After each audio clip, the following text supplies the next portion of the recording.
Hello students, welcome to my YouTube channel science point. और आज हम लोग एनसीईआरटी के क्लास 12 के सीरीज में, मैथ के सीरीज में हम लोग पढ़ने वाले हैं एक नया टॉपिक। बहुत ही दिलचस्प टॉपिक है इंटीग्रेशन। ठीक है, और ये क्लास 12 के एग्जामिनेशन पॉइंट ऑफ व्यू से बहुत ही इंपॉर्टेंट चैप्टर है। इसको ध्यान से देखना भी है। और इंटीग्रेशन पढ़ने से पहले बच्चों आपको डिफरेंशिएशन के बारे में जानना बहुत ज़्यादा जरूरी है। डिफरेंशिएशन के सारे लेक्चर्स मैंने ऑलरेडी दे रखे हैं अपने चैनल पे, तो उसे पहले पढ़ ले अच्छे से, उसके बाद इंटीग्रेशन आपको बहुत ही इजीली समझ में आएगा। ठीक है, क्योंकि इंटीग्रेशन जो है वो डिफरेंशिएशन का रिवर्स प्रोसेस है, उल्टा है। डिफरेंशिएशन का मतलब होता है तोड़फोड़ करना और इंटीग्रेशन का मतलब होता है जोड़ना। तो आज हम लोग जोड़ना सीखेंगे, किस तरह से जोड़ते हैं। ठीक है, जोड़ सीखने वाले हैं आज। तो नया टॉपिक है इंटीग्रेशन, बहुत ही खूबसूरत सा टॉपिक आज हम लोग स्टार्ट करने ही वाले हैं। पहले जान ले इंटीग्रेशन होता क्या है। ठीक है, इंटीग्रेशन होता है बच्चों reverse process of differentiation. It is the reverse process of differentiation, reverse process of differentiation. ठीक है, ये इंटीग्रेशन जो है डिफरेंशिएशन का उल्टा है। तो देखो बच्चों, एक्चुअली क्या है कि इंटीग्रेशन का जो खास यूज होता है वो होता है एरिया निकालने में। ठीक है, मान लीजिए कोई भी फंक्शन दिया हुआ है, तो कोई भी कर्व के नीचे का एरिया कितना होगा। जैसे मान लीजिए कि ये एक्स वाई एक्सिस है और ये किसी फंक्शन का ग्राफ है y equal to F X का, और ये ग्राफ आपको दिया हुआ है कि x इक्वल टू ए से लेकर और x इक्वल टू बी तक ये ग्राफ कंटिन्यूस है। तो इसके नीचे का जो एरिया होगा वो एरिया बताता है इंटीग्रेशन। ठीक है, इंटीग्रेशन से किसी भी शेप का एरिया आप निकाल सकते हैं, वॉल्यूम में निकाला जा सकता है इंटीग्रेशन से। तो आज के सेशन में हम लोग जानेंगे इंटीग्रेशन का इंट्रोडक्शन। ठीक है, और प्रॉब्लम कैसे सॉल्व करेंगे फर्स्ट चैप्टर का, इस सब का भी टैक्टिस हम लोग जानेंगे इसमें। ठीक है, तो आइए हम और आप मिल करके शुरू करते हैं इंटीग्रेशन। बच्चों, इसका सिंबल क्या होगा। तो मैं एक चीज आपको बता देना चाहता हूँ। देखिए, एक्चुअली अगर इसके डीप मीनिंग पे जाऊं तो मैं एक वीडियो बनाऊंगा इस पे भी। ठीक है, उसमें डीप मीनिंग बताऊंगा, लेकिन अभी आपके point of examination point of view से बताया जा रहा है। तो अभी प्रॉब्लम कैसे सॉल्व करेंगे उसके बारे में हम लोग समझेंगे। सॉरी। अब देखो बच्चों, यह है क्या कि सपोज करो कि ये मैं एक जनरल भाषा में समझाने जा रहा हूँ इंटीग्रेशन होता क्या है। मान लो ये एक लाइन है ऐसा, ठीक है, और मान लो यहां से लेकर यहां तक का लेंथ है x, और मैंने इस लाइन को इनफाइनाइट पार्ट में डिवाइड कर दिया, इनफाइनाइट इक्वल पार्ट में डिवाइड कर दिया, एकदम छोटे छोटे पार्ट में इसको डिवाइड कर दिया। और मैंने एक पार्ट का लंबाई बोला कि ये dx है, एक पार्ट का लंबाई dx है।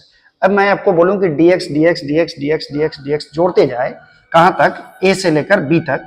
तो इसी जोड़ को दर्शाते हैं हम लोग। मान लो ये dx और dx dx ये जोड़ते जाए, जनरल भाषा में समझो इसको। तो ये वैल्यू आपको क्या दे देगा, x के बराबर दे देगा। छोटे छोटे स्मॉल टुकड़े को जोड़ते जाएंगे तो ये टोटल लेंथ मिल जाएगा।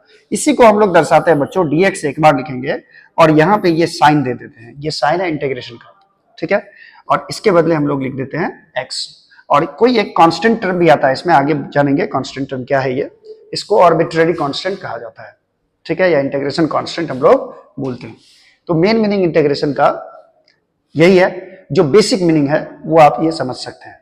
ठीक है, चलो अब देखते हैं बच्चों कि इंटीग्रेशन में हम लोग जैसे यहाँ dx लिखे, यहाँ लिखे dx को क्या लिख दिया मैंने, x लिख दिया। ठीक है, तो अगर यहां पे रहेगा x के छोटे छोटे टुकड़े को जोड़ेंगे तो ये x मिलेगा, और अगर मान लो sin x है और इसके छोटे छोटे टुकड़े को जोड़ेंगे तो मुझे sin x मिल जाएगा। ठीक है, अगर हम ऐसे लिखे d cos x तो ऐसे हम लोग इसको सिंपली cos x लिख सकते हैं। ठीक है, इस चीज को आप समझ गए। तो ये बेसिक मीनिंग है इसका। अब यहाँ पे रिवर्स प्रोसेस का क्या मीनिंग है, देखो इसमें हम कुछ फॉर्मूला लिखने वाले हैं। इसमें कुछ फॉर्मूला, आज फॉर्मूला में क्या कर रहे हैं बच्चों, हम लोग इधर लिखेंगे डिफरेंशिएशन, डिफरेंशिएशन का फॉर्मूला, और इधर लिखेंगे इंटीग्रेशन का फॉर्मूला। इंटीग्रेशन सर, इधर डिफरेंशिएशन और इधर इंटीग्रेशन। देखो बच्चों, कंफ्यूज नहीं होना है। ठीक है, और कुछ बच्चे पहले भी पढ़े होंगे इसको, वो भी ध्यान से देखें इंटीग्रेशन, या इसे स्किप कर सकते हैं आप।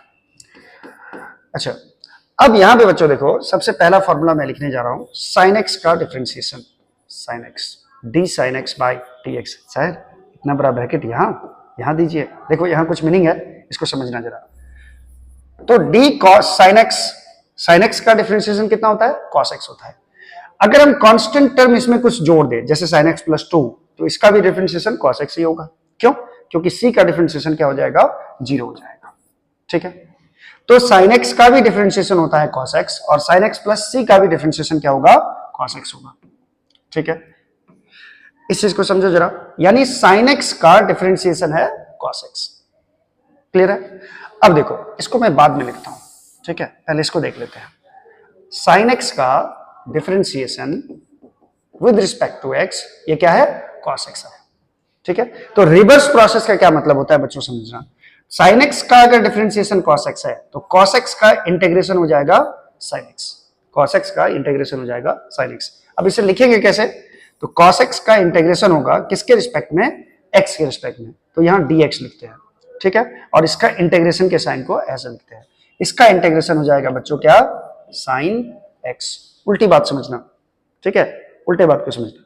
sin x का डिफरेंशिएशन अगर cos x है, तो cos x का डिफरेंशिएशन हो जाएगा sin x, और यहां प्लस सी भी हो सकता है यहां पे। ठीक है, सी को यहां कहा जाता है बच्चों इंटीग्रेशन कांस्टेंट, इंटीग्रेशन कांस्टेंट, इसको बोलते हैं इंटीग्रेशन कांस्टेंट। क्लियर है?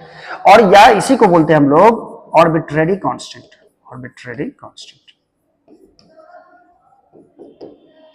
ठीक है, तो यहां से हम लोग ये सीखे कि अगर sin x प्लस सी का डिफरेंशिएशन cos x है, तो cos x का इंटीग्रेशन हो जाएगा sin x, cos x का इंटीग्रेशन हो जाएगा sin x, और यहां पे प्लस सी भी है तो प्लस सी भी ऐड कर दिए। क्लियर है ये चीज क्लियर है? अब आगे बढ़ते हैं जरा। अब यहां पे हम कुछ फॉर्मूला लिखने वाले हैं, ये फॉर्मूला क्या है इस चीज को समझना। उससे पहले मैं एक चीज और बता देना चाहता हूं आपको। यहां देखिए जरा, एक्चुअली यहां हुआ क्या है। देखिए अगर मैं क्या करूं, इस स्टेप को सिर्फ इसको देखूं, किसको, d sin x plus C by D X इतना बराबर है cos x, इतना बराबर है cos x। ठीक है, तो sin x का प्लस सी का डिफरेंशिएशन है cos x। मैं क्या करता हूं, इसको क्रॉस मल्टीप्लीकेशन कर देता हूं, d sin x plus C is equal to हो जाएगा cos x dx, और दोनों तरफ इंटीग्रेशन लगा देता हूं, इंटीग्रेटिंग ऑन बोथ साइड, यानी दोनों तरफ जोड़ते हैं, इंटीग्रेटिंग ऑन बोथ साइड। और ये किसके रिस्पेक्ट में किया जा रहा है इंटीग्रेशन, x के रिस्पेक्ट में किया जा रहा है, तो यहां भी इंटीग्रेशन जोड़ दोगे d sin x प्लस सी, और इस साइड भी इंटीग्रेशन जोड़ दोगे cos x dx, तो यहां क्या मिलेगा बच्चों, यहां क्या मिलेगा, यहां देखो d और इंटीग्रेशन का साइन यहां हट जाएगा, ये बचेगा sin x प्लस, ये बचेगा sin x प्लस। जैसे देखो dx तो x, d sin x तो sin x, d cos x तो cos x। ठीक है, उसी तरह d sin x प्लस सी तो sin x प्लस सी, और ये हो गया cos x dx। इसका मतलब इसको उल्टा लिख लेंगे, पहले cos x dx लिखेंगे, यानी cos x का इंटीग्रेशन x के रिस्पेक्ट में, ये हो जाएगा बच्चों sin x प्लस सी के बराबर। तो ये मेरा फॉर्मूला हो जाता है कि cos x का इंटीग्रेशन sin x। ठीक है, sin x प्लस सी का डिफरेंशिएशन क्या है, cos x, तो cos x का इंटीग्रेशन हो जाएगा sin x प्लस सी के बराबर। इस चीज को समझना है। ठीक है, अब आते हैं नेक्स्ट पेज में, जो कि हम लोग लिख रहे थे फॉर्मूला। इधर मैं डिफरेंशिएशन लिख रहा हूं, डिफरेंशिएशन का फॉर्मूला आपको याद होगा, और इधर मैं लिखूंगा इंटीग्रेशन का फॉर्मूला। तो आओ बच्चों, डिफरेंशिएशन को इंटीग्रेशन से कोरिलेट करते हैं।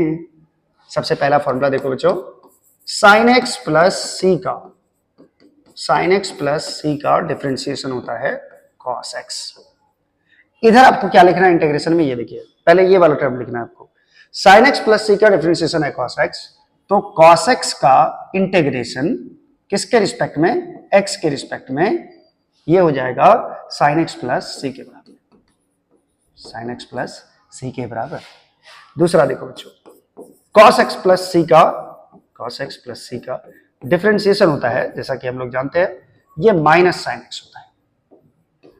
ठीक है, इसमें दूसरा क्या होगा, ये देख लो जरा, इसमें होगा देखो, इसका माइनस sin x का इंटीग्रेशन हो जाएगा cos x प्लस सी, तो माइनस हम इधर नहीं लिख के उस साइड लिख देंगे, कोई दिक्कत नहीं है।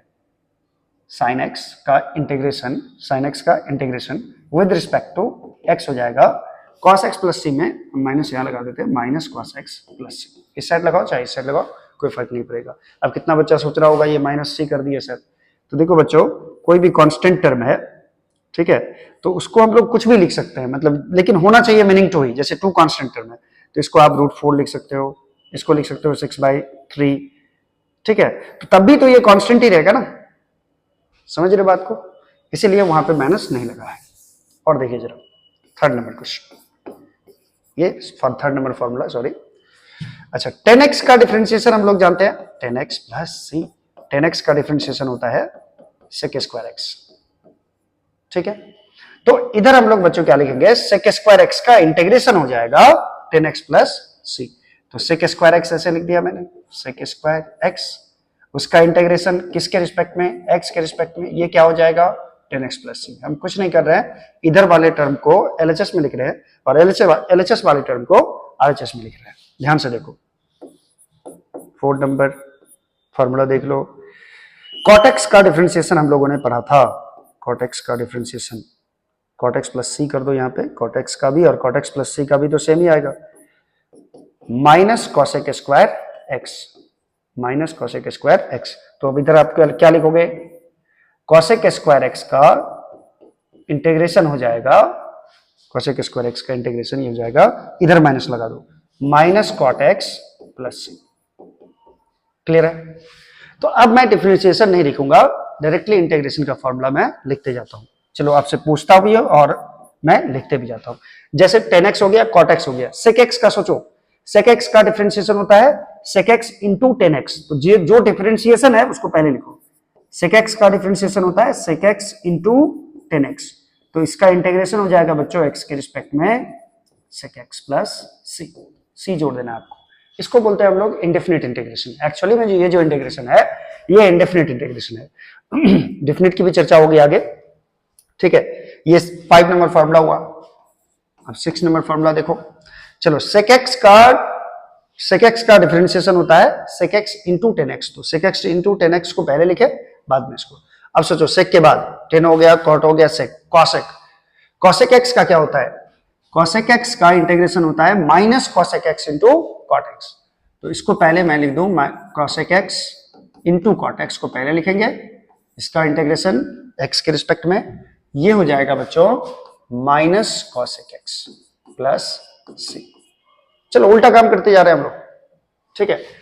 जैसे साइन इनवर्स x का डिफरेंशिएशन क्या था, साइन इनवर्स x का 1/√1 माइनस x², ये साइन x का डिफरेंशिएशन है। तो ये इसका इंटीग्रेशन क्या हो जाएगा, साइन इनवर्स x हो जाएगा, इसका इंटीग्रेशन हो जाएगा sine inverse x plus C. Clear है? उसी तरह cos इनवर्स x का डिफरेंशिएशन था -1/√1 माइनस x², तो इसका इंटीग्रेशन क्या हो जाएगा cos इनवर्स x प्लस सी। सेम चीज है, ध्यान से देखना। 9 नंबर 10 इनवर्स x का डिफरेंशिएशन था, 10 इनवर्स x का डिफरेंशिएशन क्या था बच्चों 1/1 प्लस x²। इसका डिफरेंशिएशन क्या होता है 1/1 प्लस x²। तो इसका इंटीग्रेशन हो जाएगा, कौन हो जाएगा 10 इनवर्स x, इसका इंटीग्रेशन, ठीक है। इधर वाले को पहले लिखते हैं, इधर वाले को बाद। क्लियर है चीज? क्लियर है, बिल्कुल क्लियर है सर। ये साइन कैसा है, सांप जैसा, ये साइन है कैसा, हो सांप जैसा। अच्छा 1/1 प्लस x², ये हो जाएगा 10 इनवर्स x प्लस सी के बराबर। चलिए अगला फॉर्मूला देखिए बच्चों, cot इनवर्स x का डिफरेंशिएशन होता है, cot इनवर्स x का -1/1 प्लस x²। तो इसका इंटीग्रेशन हो जाएगा cot इनवर्स x के बराबर, cot inverse x sir plus C के बराबर। क्लियर है? उसके बाद 11 नंबर प्रॉब्लम नहीं सर, फॉर्मूला। अच्छा sec इनवर्स x का डिफरेंशिएशन क्या था, याद करो। sec इनवर्स x का डिफरेंशिएशन था 1/(x²-1). तो इसका इंटीग्रेशन क्या हो जाएगा बच्चों sec इनवर्स x प्लस सी, ठीक है। 12 नंबर देख लो। अच्छा 12 नंबर अगले पेज में हम लोग लिखते हैं। चलो नेक्स्ट देखो 12 नंबर, कॉसेक इनवर्स एक्स का डिफरेंशिएशन बताइए। कॉसेक इनवर्स एक्स का डिफरेंशिएशन होता है -1/mod(x) root under -1/mod(x) root under X square -1, और इसका इंटीग्रेशन हो जाएगा बच्चों cosec inverse x plus C. Clear है? तिलियल है, तिलियल। चलिए नेक्स्ट फॉर्मूला देखिए, ई रेज एक्स का डिफरेंशिएशन भी ई रेज एक्स ही था। ई रेज एक्स का डिफरेंशिएशन ई रेज एक्स है, तो ई रेज एक्स का इंटीग्रेशन भी क्या होगा, ई रेज एक्स ही होगा। ये मजेदार है, ई रेज एक्स का इंटीग्रेशन एक्स के रिस्पेक्ट में एक्स ई रेज एक्स ही होगा। क्लियर है ये चीज? अब सोचिए जरा, log x का डिफरेंशिएशन, log x का डिफरेंशिएशन था 1/x, तो 1/x का इंटीग्रेशन हो जाएगा log ऑफ x। यहां पे आप मॉड भी लगा सकते हैं क्योंकि हेड हमेशा यहां पॉजिटिव होता है, बेस में रहता है e, log mod of x plus c हो जाएगा इसका। क्लियर है? और क्या फॉर्मूला था बच्चों, याद करो। एक फॉर्मूला मैं ये भी लिख देता हूं, a का पावर x dx का इंटीग्रेशन होता है बच्चों a का power x by log a, और बेस में क्या रहता है, e रहता है। ठीक है? और जो मेजर एक फॉर्मूला बच गया, जो मेजर एक फॉर्मूला बचा वो है x का पावर n का इंटीग्रेशन। बच्चों इसका इंटीग्रेशन याद रखना, x का पावर n प्लस 1 प्लस सी बाय n प्लस 1 प्लस सी। x के पावर n में क्या करना है कि एक जोड़ देना है और उसी से डिवाइड कर देना है। जैसे मैं आपको बता रहा हूं यहां, जैसे इंटीग्रेशन को आई से नोट करेंगे बच्चों, x के पावर 4 का इंटीग्रेशन पूछा, x के रिस्पेक्ट में क्या होगा। ठीक है? तो यहां पावर क्या है, n है, पावर में आपको क्या करना है, एक जोड़ देना है।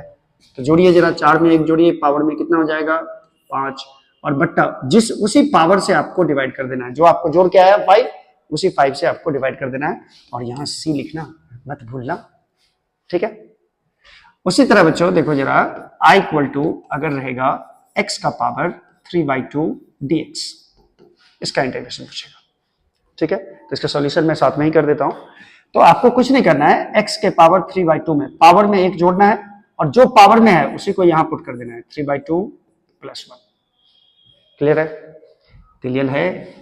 ये हो जाएगा x का पावर 5/2, x का पावर 5/2 बाय 5/2, इसको पलट के लिख दो बच्चों 2/5 x का पावर 5/2। क्लियर है? ठीक है? एक चीज और सीखो, एक चीज और क्या सीखो, और भी एग्जांपल देख लो। i इक्वल टू, मान लीजिए i का पावर ये रूट एक्स दे दिया, सॉरी रूट एक्स दे दिया, इसका इंटीग्रेशन क्या होगा। तो रूट को आप ऐसे लिख सकते हो, रूट को आप x का पावर हाफ लिख सकते हो dx। अब इसका इंटीग्रेशन कर लो, x का power half plus 1 by half plus 1। ठीक है? अब एक चीज देखना जरा, एक चीज मैं डायरेक्ट लिखना चाहता हूं, x का पावर यहाँ 5/2 है, x का पावर है क्या है 5/2 है, तो यहाँ क्या है 2/5। x का पावर 5/2 है तो यहाँ क्या है 2/5, यानी इस पावर का उल्टा आ रहा है। तो यहाँ क्या आएगा बच्चों, x का पावर हाफ में 1 जोड़ोगे तो कितना आएगा 3/2, तो इसी पावर को पलट के यहाँ लिख दो 2/3। हालांकि इसको सॉल्व करोगे तो यही चीज आएगा। ठीक है? एक स्टेप से बच गए हम लोग, बस और कुछ नहीं है। अच्छा, और भी एग्जाम्पल है। सपोज करो x रूट एक्स का इंटीग्रेशन पूछा, x रूट एक्स का x के रिस्पेक्ट में क्या होगा। ठीक है? तो x रूट एक्स को x इंटू एक्स का पावर हाफ, रूट को क्या लिखते हैं पावर में हाफ लिखते हैं। ठीक है? यहाँ पे x का पावर कितना है 1, तो गुना में दोनों का पावर क्या होता है, जुड़ जाता है। 1 और 1/2 जोड़ोगे तो कितना हो जाएगा 3/2, और x के पावर 3/2 का हम लोग निकाल चुके हैं, इंटीग्रेशन कितना होता है 2/5, x का पावर यहां देखो बच्चों 5/2। क्लियर है? क्लियर है? चलिए आगे बढ़ते हैं हम लोग। उसके बाद देखिए इंटीग्रेशन में ये n+1 वाला फॉर्मूला तो पढ़ लिया हम लोग, कुछ इसका रूल्स है, सम रूल्स ऑफ इंटीग्रेशन। हालांकि इसको एनसीईआरटी के बुक में थ्योरम माना गया है, some rules of integration. Higher integration rule क्या है बच्चों, इसको समझ लो जरा।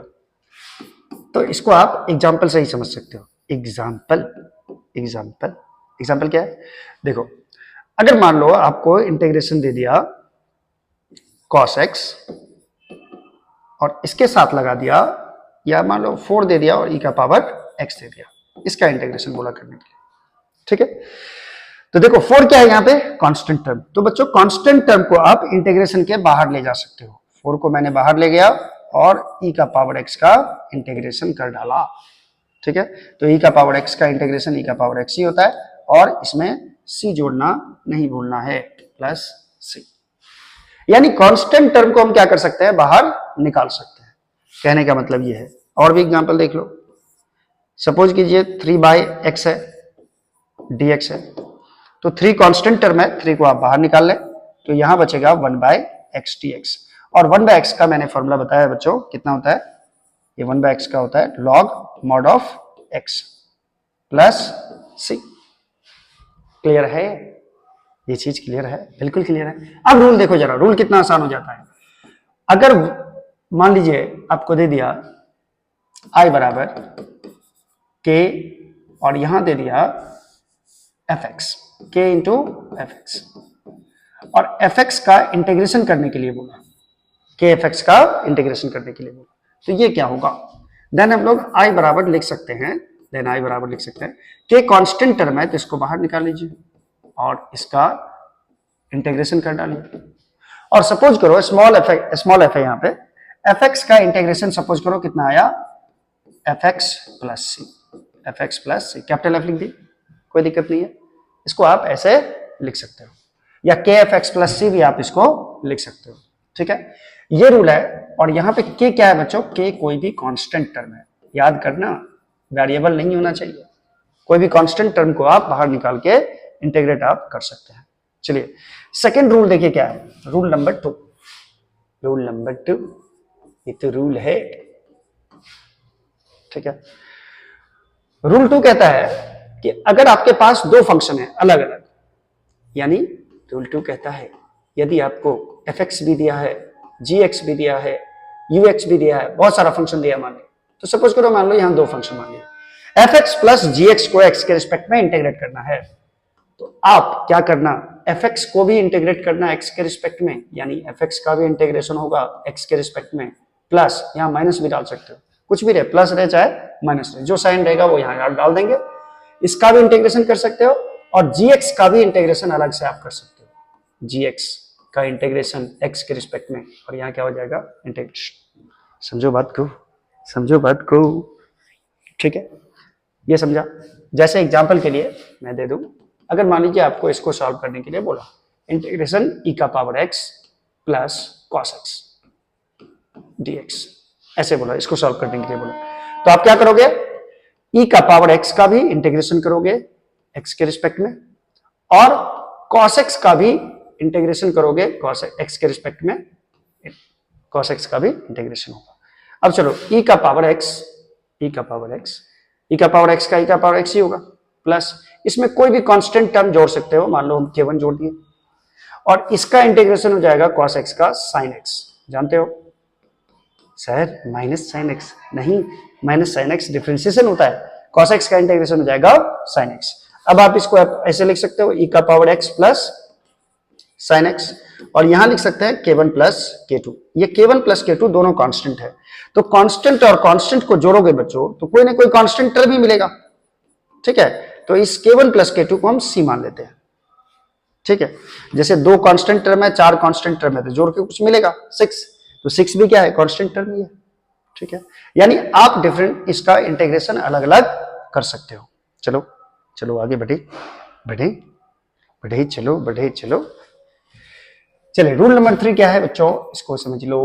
रूल नंबर 3, चलो रूल नंबर 3 है कि अगर आपको कोई ऐसा फंक्शन दे दिया i बराबर integration of k1 fx plus minus k2 gx, ऐसा कोई फंक्शन दिया, दो रहे चाहे तीन रहे उससे मतलब नहीं है, सबके लिए रूल यही होता है। देन आप i इक्वल टू क्या लिख सकते हो, ये देखो, सबसे पहले तो आप अलग अलग कर सकते हो, सेकेंड रूल के हिसाब से अलग अलग कर सकते हो। चलिए अलग करें, इंटीग्रेशन पहले करें k1 fx का, किसके रिस्पेक्ट में, x के रिस्पेक्ट में, उसके बाद करें इंटीग्रेशन किसका, k2 gx का, k2 gx यहाँ पे प्लस रहेगा तो प्लस दे देना, माइनस रहेगा तो माइनस रहेगा। इसका भी इंटीग्रेशन कर सकते हैं एक्स के रिस्पेक्ट में। अब k1 कांस्टेंट टर्म है यहाँ, तो हम लोग इसको बाहर निकालेंगे, k1 fx dx plus minus k2 को भी आप बाहर निकाल सकते हो, gx dx बचेगा। क्लियर है? टीलियल है, पूरा टीलियल है सर। देखो ये हो गया। अब इस पे एग्जांपल देख लो जरा। सपोज कीजिए आपको इंटीग्रेशन दिया करने के लिए 3x² प्लस 2x, इसका इंटीग्रेशन दिया करने के लिए आपको करने क्या है, आपको पहले इंटीग्रेशन करना है 3x² का dx के x के रिस्पेक्ट में, और फिर 2x का इंटीग्रेशन करना है x के रिस्पेक्ट। पहले 3x² लिख लिए, फिर इधर 2x, और दोनों में इंटीग्रेशन का साइन अलग अलग लगा दिए, और दोनों को इंटीग्रेट आप अलग अलग कर सकते हैं। पहले तो हम 3 कांस्टेंट टर्म बाहर निकालें तो इंटीग्रेशन होगा x² का, और यहां पे 2 बाहर निकालेंगे तो इंटीग्रेशन होगा यहाँ पे x का। ठीक है, चलो अब आगे देखो जरा, आगे देखो, सिर्फ बोर्ड पे देखो, i बराबर कितना आएगा 3। अब यहां देखो बच्चों x², जब भी ऐसा वाला टर्म आएगा तो मैंने आपको क्या बोला था, x के पावर n का फॉर्मूला लगाने के लिए, x का पावर n dx, x का पावर n+1 होता है divided by n+1 plus c होता है इसका इंटीग्रेशन। यानी पावर में कुछ नहीं करना है, पावर में 2 है, x का पावर में कितना है 2, तो पावर में 1 बढ़ा दीजिए, 3 कर दीजिए, और उसी पावर से इसको डिवाइड कर दीजिए प्लस। उसके बाद यहां देखो बच्चों 2 है, और यहां पे देखो x का पावर कितना है 1 है, x का पावर 1 है, तो x के पावर में 1 बढ़ा दो और उसी पावर से डिवाइड कर दो, और एक कोई कांस्टेंट टर्म यहाँ पे जोड़ देना है। इससे पिछले वाले क्वेश्चन में k1 प्लस k2 किए थे, तो आपको k1 प्लस k2 हर क्वेश्चन में नहीं करना है, डायरेक्टली इसे जोड़ना है। ये 3 गया, ये 2 गया, ये इंटीग्रेशन हो गया x³ plus x² plus c। ठीक है, तो जो फंक्शन दिया हुआ था उसका इंटीग्रेशन यहाँ निकल गया। अभी जो बच्चों ये चैप्टर पढ़ोगे तो इसमें इससे ज्यादा रूल्स नहीं यूज होंगे। ठीक है, अब आपको इंटीग्रेशन का जो प्रॉब्लम दिया हुआ रहेगा उसको कैसे सॉल्व करोगे, तो पहले कुछ एग्जांपल्स कर लेते हैं, उसके बाद हम लोग चैप्टर पे चलेंगे। ठीक है, तो चलिए आइए कुछ और एग्जांपल्स देखते हैं, कुछ और एग्जांपल्स सर। चलिए एक क्वेश्चन करते हैं, एक बहुत ही साधारण सा क्वेश्चन लेते हैं हम लोग। इसको इंटीग्रेट करना है। इंटीग्रेट किसे करना है, sec x इंटू 10x को प्लस इरेज x को प्लस 3/x को इंटीग्रेट करना है। अब 3 टर्म दे दिया, तो आप तीनों टर्म को अलग अलग लिखो। पहले इसका integration sec x into 10x का इंटीग्रेशन होगा पहले किसके रिस्पेक्ट में, x के रिस्पेक्ट में। e के पावर x का इंटीग्रेशन होगा उसके बाद किसके रिस्पेक्ट में, x के रिस्पेक्ट में। उसके बाद कौन टर्म आ रहा है 3/x, तीनों को अलग अलग सांप दे दिए, तुम भी लो सांप, तुम भी लो, तुम भी लो, सबको दो। ठीक है, sec x इंटू 10x का फॉर्मूला याद करो, sec x होता है प्लस इरेज x का इंटीग्रेशन इरेज x ही होता है प्लस 3 यहां पे बच्चों बाहर आ जाएगा और यहां बचेगा 1/x dx। जब तक पूरा इंटीग्रेशन का साइन खत्म नहीं हो जाए, सब इंटीग्रेट नहीं हो जाए, तब तक आपको c नहीं जोड़ना है। sec x प्लस e का पावर x प्लस 3, और ये 1/x पहले ये सोचो किसका डिफरेंशिएशन है, log x का, तो 1/x का इंटीग्रेशन हो जाएगा log mod of x plus last में जोड़ देना है आपको c। So simple. चलो अब देखते हैं बच्चों, i इक्वल टू इंटीग्रेट करना है आपको 4x³ plus 3x² plus 2x plus 5, इसका इंटीग्रेशन आपको करना है। क्लियर है? क्लियर है? चलो अब इसको इंटीग्रेट करने के लिए क्या करोगे, पहले 4x³ का इंटीग्रेशन होगा x के रिस्पेक्ट में, उसके बाद 3x² का इंटीग्रेशन होगा x के रिस्पेक्ट में, उसके बाद 2x है तो 2x का इंटीग्रेशन होगा x के रिस्पेक्ट में, प्लस उसके बाद 5 है, 5 का इंटीग्रेशन होगा x के रिस्पेक्ट में। चलो यहां फॉर्मूला लगाते हैं x के पावर n का। चलिए यहां 4 क्या आ जाएगा, 4 क्या है कांस्टेंट टर्म है, पहले i बराबर लिख लो, पहले i, इसके बाद मत बोलना। अच्छा 4 को बाहर निकालो, 4 को बाहर निकाल लिए सर। x³ x का पावर कितना है 3, तो पावर में 1 जोड़ दीजिए 4 और उसी पावर से डिवाइड कर दीजिए बाय 4 प्लस इसका देखो बच्चों 3 कांस्टेंट टर्म है, बाहर निकल जाएगा, तो x का पावर कितना आएगा, x का पावर 2 है तो पावर में 1 बढ़ा दो, इंटीग्रेशन करोगे तो पावर में 1 बढ़ा दोगे 3, उसी से डिवाइड भी कर दो, इंटू आएगा यहाँ प्लस 2 बाहर निकल जाएगा यहाँ पे x का पावर कितना है 1 है, तो 1 है तो 1 बढ़ा दीजिए इस पे, x का पावर 2/2 प्लस 5 यहाँ पे बाहर निकल जाएगा, यहाँ क्या बचेगा बच्चों dx। ठीक है, 4 4 गया, 3 3 गया, 2 2 गया, यानी कि फॉर्म फाइनली आपको बच क्या रहा है x4 plus x3 plus x²। ठीक है, और यहां पे क्या बच रहा है बच्चों, यहाँ पे 5, और यहां देखो dx है, dx का मीनिंग क्या, यानी 5 का इंटीग्रेशन, यहाँ पे कांस्टेंट टर्म का इंटीग्रेशन पूछा जा रहा है। तो देखो मैं यहाँ साइड में बता देता हूं आपको, ये dx जो है इसको आप ऐसे लिख सकते हो 1 इंटू dx। जी सर, इसको ऐसे लिखा जा सकता है, 1 को आप x का पावर 0 लिख सकते हो dx। अब यहां पे हम यदि फॉर्मूला लगा दे x के पावर n का, x का power n plus 1 by n plus 1, तो यहां देखो बच्चों क्या बच रहा है x का power 1 by 1, that is finally क्या बचा x। तो आपको जब भी ये दिखे dx के साथ इंटीग्रेशन, तो आपको क्या लिख देना है x लिख देना है। तो यहां देखो इंटीग्रेशन, उसके बाद dx है, तो यहां पे कुछ नहीं करना है, x लिख देना है प्लस c, ये नहीं कि कांस्टेंट टर्म का डिफरेंशिएशन 0, यहां पे हम लोग पढ़ रहे हैं क्या इंटीग्रेशन, यहां पे पढ़ रहे हैं इंटीग्रेशन। चलो ये भी सीख गया, ये भी सीख गया, चलो धीरे धीरे सीखते जाओ, पहले हम लोग कुछ बेसिक्स क्वेश्चन कर लें, उसके बाद चैप्टर पे जाएंगे। ठीक है, चलिए अब देखिए जरा i इक्वल टू क्या है, i इक्वल टू है x² minus 1 by x dx। इसको सॉल्व करना है, इसको सॉल्व करना है। ठीक है, देखिए इंटीग्रेशन में जितना हो सके डिवीजन से हटना है और मल्टीप्लीकेशन से भी हटना है, जितना हो सके उसको एडिशन सब्ट्रैक्शन के फॉर्म में ही रखना जरूरी होता है, नहीं तो थोड़ा इंटीग्रेशन का प्रॉब्लम टिपिकल हो जाता है। तो इसमें क्या करना, x² x के ऊपर x² माइनस 1 पूरा टिका के बैठा है। अब इसको क्या किया जाए, तो ऐसे प्रॉब्लम में बच्चों कोशिश करना कि हम लोग इसको अलग अलग, ये जो डिनोमिनेटर है दोनों का डिनोमिनेटर अलग अलग कर दें, x² का भी और 1 का भी। तो x² के भी बट्टा में x डाल दो, माइनस 1 के भी बट्टा में x डाल दो, देखो यहां से प्रॉब्लम इजी हो जाएगा।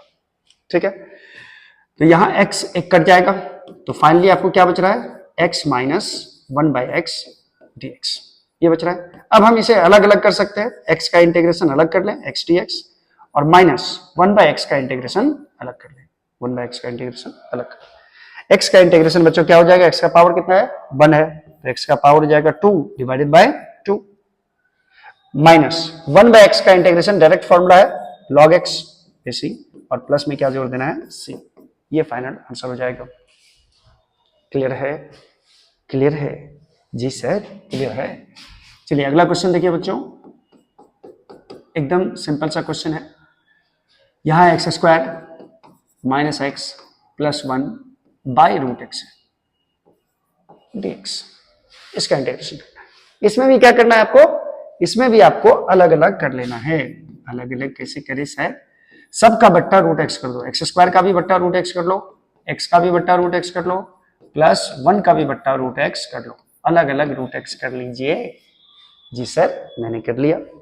ठीक है, अब क्या करना है बच्चों, रूट x को आप क्या लिख सकते हो, x का पावर हाफ, इसमें भी लिख दो x का पावर हाफ, इसमें भी लिख दो x का पावर हाफ, हाफ लिख दो। ठीक है, अब देखो डिवीजन में पावर क्या होता है, घटता है, क्या होता है घटता है, x के 2 में से 1/2 घटा दो, तो कितना आएगा 4 माइनस 1 3/2 आएगा, यानी x का पावर 3/2 आया ये, माइनस यहां पे x का पावर 1 है और 1 में से हाफ घटाओगे तो x का पावर हाफ आएगा, और इसमें देखो x के पावर हाफ को ऊपर लेके चले जाओ तो x का पावर कितना हो जाएगा माइनस हाफ हो जाएगा। इसका इंटीग्रेशन करना है, इसका मतलब है किसी का इंटीग्रेशन पूछ रहा था। अब देखो बच्चों इसमें सबको अलग अलग कर लो, x का पावर 3/2 को अलग कर लो, इसका इंटीग्रेशन अलग होगा, x का पावर हाफ dx इसको अलग कर लो, और x का पावर माइनस हाफ dx इसको भी अलग कर लो, अलग अलग इंटीग्रेशन कर दो इसका। अब इंटीग्रेशन जानते हो, x का पावर n का इंटीग्रेशन होता है x का power n plus 1 by n plus 1, यानी पावर में एक जोड़ देना है, 3/2 में 1 जोड़ोगे कितना हो जाएगा 5/2, और इसी पावर से डिवाइड कर देना है नीचे, या मैंने आपको कहा था कि इसी पावर को उल्टा करके यहां लिख दो। ठीक है, तो चलिए यहीं लिख देते हैं, इसको पावर को उल्टा करके यहाँ लिखते हैं, x की पावर 5/2, तो यहाँ लिख दे 2/5 x का पावर 5/2। क्लियर है? माइनस x का पावर हाफ है, यहाँ हाफ में 1 जोड़िए, कितना होगा x का पावर 3/2, और इसी पावर को उल्टा करके 3/2 है तो यहाँ क्या देंगे 2/3, उल्टा करके लिख दो। उसके बाद माइनस हाफ है, x का पावर माइनस हाफ है, माइनस हाफ में 1 जोड़ोगे तो हाफ हो जाएगा, तो x का पावर क्या बचेगा हाफ, तो इसी का उल्टा करके लिखोगे तो क्या आएगा 2x का पावर हाफ आ जाएगा। ठीक है, ये आंसर आप लिख सकते हो। x के पावर हाफ को आप √x भी लिख सकते हो। क्लियर है? क्लियर है सर? और भी प्रॉब्लम करवाइए। चलिए और प्रॉब्लम करते हैं हम लोग। अब थोड़ा ये प्रॉब्लम कर ले, क्वेश्चन नंबर छोड़िए सर। अब मान लो यहां दिया है sec x और यहां दिया है sec x plus 10x dx, ऐसा कुछ दे दिया। ठीक है, इसका इंटीग्रेशन करना है। तो यहां पे क्या करें, यहां पे क्या करें? सबसे पहले बच्चों ये ध्यान दो कि आप लोग सोचते हो कि पहले फॉर्मूला बनाते बनाते याद हो जाएगा। बिल्कुल सही है, बनाते बनाते भी याद हो जाता है, लेकिन अगर फॉर्मूला आपके दिमाग में पहले से फिट है, पहले से पूरा कॉन्सेप्ट फिट है, तो आपको प्रॉब्लम को जो आगे बढ़ाने में, यानी कि प्रॉब्लम का टैक्टिस आप पकड़ पाओगे कि कौन सा फॉर्मूला यहां पे अप्लाई किया जाएगा और मेथड हम क्या अपनाए। यदि आपको फॉर्मूला याद है तो आपको प्लानिंग हो जाएगा आसानी से, बहुत प्लान कर सकते हो, इजिली प्लान कर सकते हो प्रॉब्लम को बनाने का। जैसे अभी इसमें समझ में नहीं आ रहा क्या करना है, तो चलिए कुछ समझ में नहीं आ रहा तो मल्टीप्लाई कर दो, sec x को गुना करो, sec स्क्वायर x हो जाएगा, प्लस sec x को 10x से भी मल्टीप्लाई करो तो sec x इंटू 10x हो जाएगा। चलिए मैंने ऐसा कर लिया। ठीक है सर, आप बोले गुणा करने, हमने कर दिया। चलिए sec स्क्वायर x को अलग करो जरा। अब एक चीज पता है, sec स्क्वायर x का फॉर्मूला होता है 10x, और sec x इंटू 10x का भी फॉर्मूला होता है sec x। ठीक है, तो इसको मैं अलग अलग कर लेता हूं। गुना किया तो कुछ फायदा हुआ? कुछ फायदा हुआ जी सर, बहुत फायदा हुआ। sec x इंटू 10x का इंटीग्रेशन। क्लियर है? sec स्क्वायर x का इंटीग्रेशन होता है 10x, ये डायरेक्ट फॉर्मूला है, और sec x इंटू 10x का इंटीग्रेशन होता है only upon sec x plus sec। ये हो जाएगा इंटीग्रेशन इस प्रॉब्लम का। क्लियर है? इतना समझ में आया? आप लोग प्रॉब्लम बनाने के लिए तैयार हो रहे हैं, इसीलिए मैं यहां लिखते जा रहा हूं। देखो जरा अगला क्वेश्चन देखिए जरा। I इक्वल टू दे दिया 1 minus sine x by cos square x dx। अब इसका इंटीग्रेशन मान लीजिए पूछ रहा है। ठीक है, मैं ऐसा प्रॉब्लम आपको दे रहा हूं, ये लर्निंग प्रॉब्लम है। अगर ये सब कर सकते हो तो आप अपना एक्सरसाइज का 7.1 जो इंटीग्रेशन का है वो आप इजीली सॉल्व कर सकते हो। ठीक है, चलो इस प्रॉब्लम को देखो जरा। अब 1 माइनस साइन एक्स तो कोई फॉर्मूला होता नहीं है। आप सोच रहे हो इसको 1 माइनस साइन स्क्वायर एक्स लिख दें, कुछ ऐसा कर दे, तो दिमाग में बहुत तरह की बातें चलेगी। लेकिन अगर आपको फॉर्मूला याद है, अगर आपको फॉर्मूला याद है तो आप इजीली इस चीज को कर सकते हो, प्लान कर सकते हो। जैसे देखो 1 बाय कॉस स्क्वायर एक्स है, 1 by cos square x, cos का उल्टा क्या होता है सेक स्क्वायर, और सेक स्क्वायर का इंटीग्रेशन होता है यहाँ पे 10x। तो क्यों ना हम लोग इसको अलग अलग कर दें, अलग अलग 1 का बट्टा भी कॉस स्क्वायर एक्स कर दें, 1 का बट्टा भी कॉस स्क्वायर एक्स, और साइन एक्स का बट्टा भी कर दें कॉस स्क्वायर एक्स, और इसको हम लोग अलग अलग लिख लें। ठीक है, तो 1 बाय कॉस स्क्वायर एक्स को हम लिख सकते हैं सेक स्क्वायर एक्स, माइनस इस साइन एक्स को तो ऐसे ही छोड़ दें, इस साइन एक्स को अकेला बेचारा है, छोड़ दो इसे। कॉस स्क्वायर एक्स को आप लिख सकते हैं cos x into cos x. बोलो बोलो, लिख सकते हो? लिख सकते हैं सर, हम कैसे समझेंगे ऐसे लिखना है? तो बच्चों साइन बाय कॉस का फॉर्मूला पता होगा, ये 10 होता है।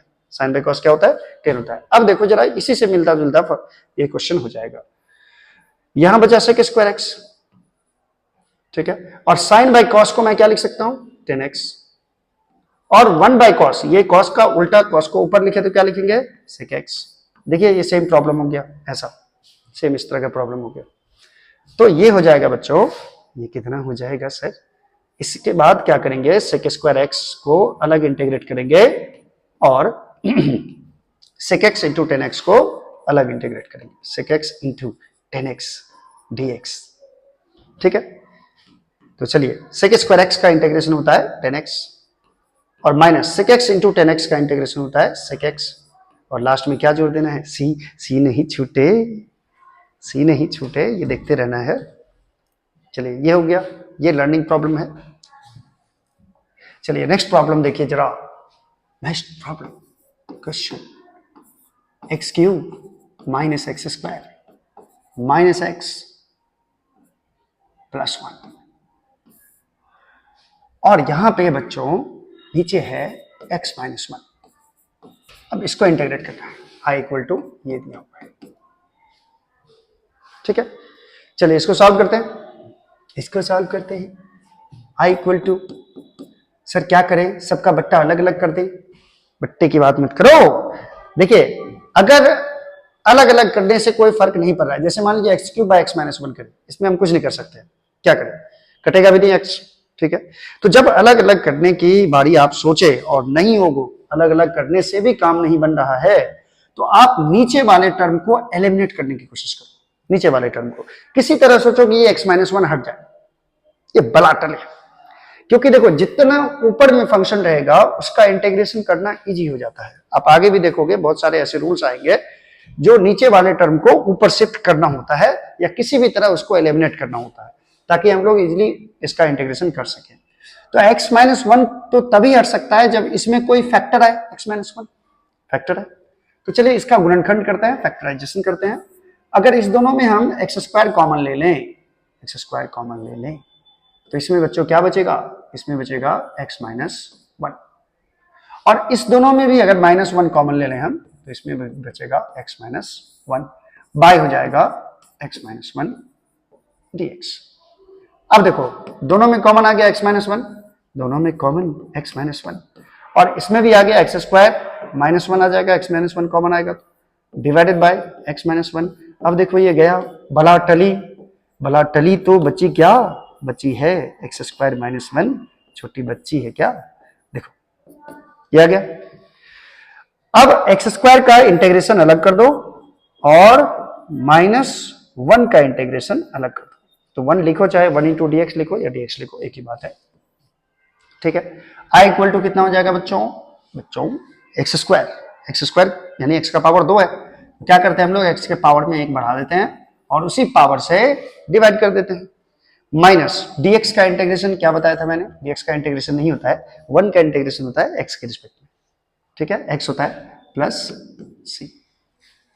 तो ये सारे लर्निंग क्वेश्चंस है, अगर आप इसमें स्किल अपना लगा देते हो, अपना माथा लगा देते हो, तो जो चैप्टर है 7.1 वो बनाना इजी हो जाएगा, ठीक है। इसीलिए इसके और ध्यान से सीखो। चलिए और भी एक क्वेश्चन देखते हैं, बहुत ही आसान आसान प्रॉब्लम सब है, इसको देखते जाओ, समझते जाओ। जैसे मान लीजिए आपको दे दिया इंटीग्रेशन ऑफ x का power 3/2 plus X square root X minus 1 by X root X. अब इस तरह का प्रॉब्लम आपको सॉल्व करने के लिए दे दिया, ठीक है। अभी हम लोग सिंपली क्या कर रहे हैं, सबको सेपरेट करके, अलग अलग से सेपरेट करके उसका इंटीग्रेशन निकाल रहे हैं, ठीक है। अभी यही बेसिक चीज सीख रहे हैं कि भाई अलग अलग करके किस तरह से इंटीग्रेशन निकाला जाता है। चलिए इसको क्या करो बच्चों, x का पावर 3/2 है, x का पावर 3/2, और इसको क्या लिख सकते हो, देखो रूट हटाओ, पहले रूट जितना भी दिखे उसको हटाने की कोशिश करो। रूट कैसे हटेगा, तो पावर में क्या लग जाएगा, हाफ लग जाएगा। X square into root X को एक्स स्क्वायर इंटू एक्स का पावर हाफ लिख सकते हो। अब एक्स स्क्वायर में 2 और 1/2 को जोड़ दो, कितना आएगा, एक्स का पावर 5/2 आएगा।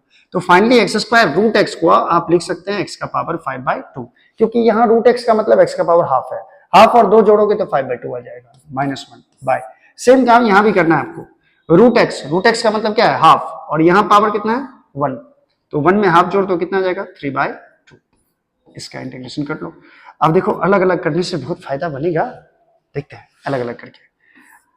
अलग अलग करोगे तो x का पावर 3/2, इसका भी बट्टा कर दो x का पावर 3/2, ठीक है, प्लस x का पावर 5/2 है, इसका भी बट्टा कर दो x का पावर 3/2, और -1 है तो इसका भी बट्टा कर दो x का पावर 3/2, ये हो जाएगा dx।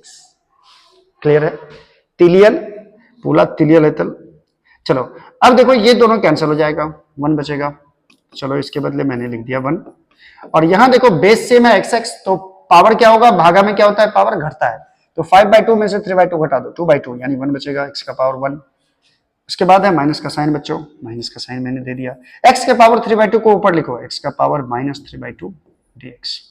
चलो अब कितना आसान हो गया देखो, पहले तो 1 के साथ dx लिखो, 1 के साथ dx। एक्चुअली में क्या होता है बच्चों, इसको गुना होता है 1 × dx, उसके बाद साथ में इंटीग्रेशन, इंटीग्रेशन और dx सब के साथ लग जाएगा। जैसे x है तो इसके साथ इंटीग्रेशन और dx लग जाएगा, जैसे x का पावर -3/2 है तो इसके साथ इंटीग्रेशन और dx दोनों लग जाएगा। क्लियर है? अब 1 डे तो क्या लिखने के लिए बोले, x लिखने के लिए बोले थे, प्लस x का इंटीग्रेशन क्या, x का पावर 1 है, x का पावर 2/2 माइनस x का पावर -3/2 + 1, इसमें एक जोड़िए -3/2 + 1, ये हो जाएगा -½ ठीक है। और उसी पावर से क्या करना पड़ता है बच्चों, ये -3/2 है, -3/2 + 1 है, -3/2 + 1 लिख ही देते हैं, -3/2 + 1। क्लियर है? चलिए अब c भी जोड़ देना है आपको, यहां पे c जोड़ देना है। क्लियर है? चलो अब देखो जरा i = क्या हो जाएगा, i = हो जाएगा बच्चों x + x² 2 तो है, ठीक है। 3/2 -3/2 में से ये 1 जोड़ोगे तो -½ आएगा, x का भी पावर -½ आएगा, तो -½ आएगा, x का भी पावर -½ आया और इसका भी ये -½ आया, तो ये 2 कहां चला जाएगा, -2 ऊपर, -2 चला जाएगा ऊपर, तो ये बचेगा x + x² 2, -2 से यहां हो जाएगा +2, और ये x जो है बच्चों, x का पावर -½ इसको x का पावर ½ लिख दो, तो इसको नीचे हम लोग लिख सकते हैं x + x² 2 + 2 √x, इसको लिख सकते हैं, और +c मत छोड़ना, ठीक है। तो ये रहा आंसर बच्चों। देखो इतना प्रॉब्लम कर लो तो नेक्स्ट सेशन में हम लोग, यानी नेक्स्ट एपिसोड में हम लोग देखेंगे कि 7.1 का सॉल्यूशन क्या है। सारे का सॉल्यूशन मैं करके बताऊंगा आपको, और उससे सीखना है और एग्जामिनेशन की तैयारी में लगे रहना है। तब तक के लिए खुश रहिए, अच्छे रहिए, पढ़ते रहिए, और मेरे चैनल को जरूर सब्सक्राइब कर दीजिए। Thank you so much.